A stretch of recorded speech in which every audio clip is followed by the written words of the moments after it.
For more on the National Congress, Victor Gao, Director of the China National Association of International Studies, joins us now from Beijing. Thank you for your time. Firstly, before we get to the scrapping of the term limits, which seems to be overshadowing proceedings this year, the Congress has announced a huge boost to military spending. What can you tell us about that? The Chinese military and defense are purely for national self-defense.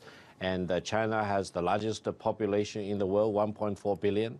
And China is the third largest country in terms of the land size.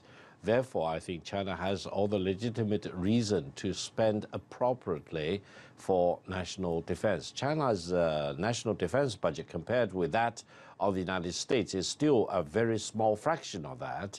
And therefore, I hope people will focus more on China's doing in building up peace and stability rather than on the increase in the defense budget.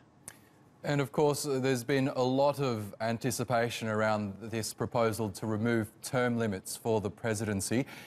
Is there a genuine appetite among the Chinese people for this change, which could see the current President Xi Jinping in power for an indefinite period of time?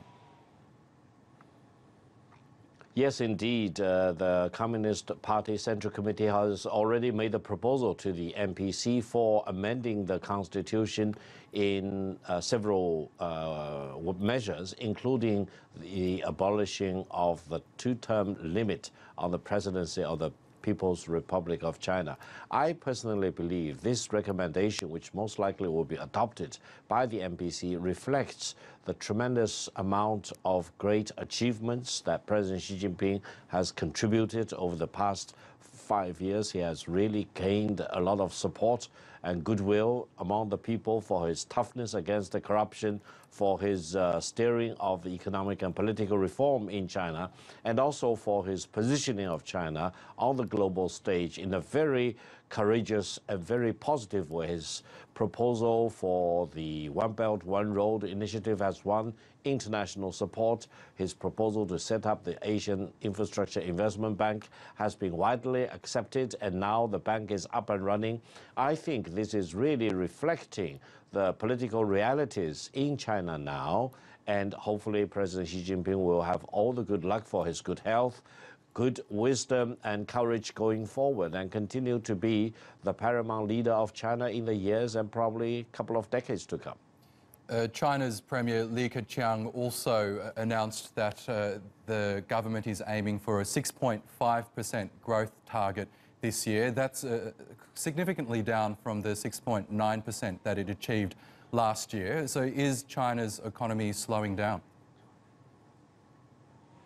The Chinese economy is slowing down. However, as Prime Minister Li Keqiang emphasized this morning, the average growth rate for the last 5 years was 6.9%.